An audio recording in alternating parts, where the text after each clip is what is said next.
High বন্ধুরা, আজ তোমাদের কাছে চলে এসেছি ক্লাস 10 এর চ্যাপ্টার নম্বর 24 এর 3 এর 1 এর অঙ্কটা নিয়ে। দেখো কি বলছে, আলফা বিটা কোণ যদি পরস্পর পূরক হয় তাহলে আলফা বিটা আমি 90 ডিগ্রি লিখে নিলাম।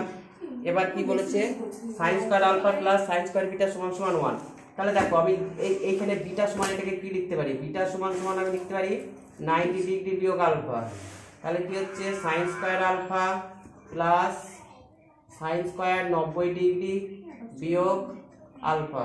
তাহলে এটা কি হচ্ছে sin square alpha plus cos square alpha, এটা মানে কি 1 সমান সমান RHS। কারণ এইটা মানে আমরা একটা সূত্র জানি, যেহেতু আমরা একটা সূত্র আগে পড়ে এসেছি, sin square theta plus cos square theta সমান সমান 1। তাহলে এটা সমান আমরা 1 লিখতে পারি, এটা সমান সমান RHS প্রমাণিত। আশা করি তোমরা বুঝতে পেরেছো। দেখো পরের অঙ্কটা আসছে, পরেরটা কি আছে, আচ্ছা পরেরটা দেখো। এবার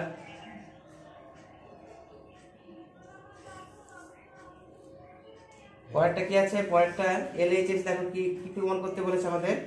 কি আছে, cot alpha plus cot beta,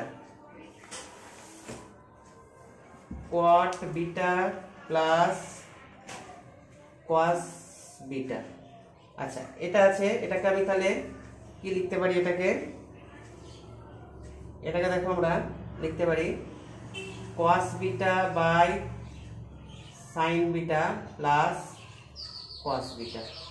এখানটায় sin বিটা হচ্ছে লসাগু করছি, তাহলে cos beta plus cos beta, তারপর হচ্ছে sin বিটা। আচ্ছা এটা LHS। এবার RHS টা টুকছি, দেখো RHS টা কি আছে, RHS টা আছে cos beta by cos alpha, তারপরে কি আছে 1 প্লাস sin বিটা। আচ্ছা দেখো বিটাটাকে আমি সরাবো, যেহেতু সব এখানে কি সব বিটাতে নিয়ে এসেছি, তাহলে আমি আলফাটাকে এখানে সরাবো। তাহলে cos বিটা বাই এটাকে কি লিখতে পারি, cos কি হবে, এটা 90 ডিগ্রি বিয়োগ বিটা, আর এটা হচ্ছে 1 প্লাস sin বিটা। তাহলে cos বিটা বাই এটা sin বিটা, তাহলে 1 প্লাস sin বিটা।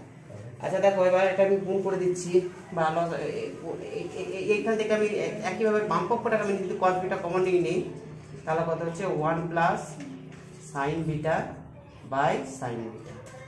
দেখো এইটা LHS সমান RHS প্রমাণিত। আশা করি তোমরা বুঝতে পেরেছ। পরে আবার নতুন টপিকের অঙ্ক নিয়ে তোমাদের আসবো। ততক্ষণ তোমরা অঙ্কটা ভালো করে বুঝতে থাকবে, এবং অঙ্কটা ভালো লাগলে লাইক কমেন্ট এবং শেয়ার করতে যেন ভুলবে না। আর অঙ্কটা যেন তোমরা স্কিপ করে দেখবে না, সম্পূর্ণ দেখার জন্য তোমাদের অনুরোধ রইল। Have a nice day.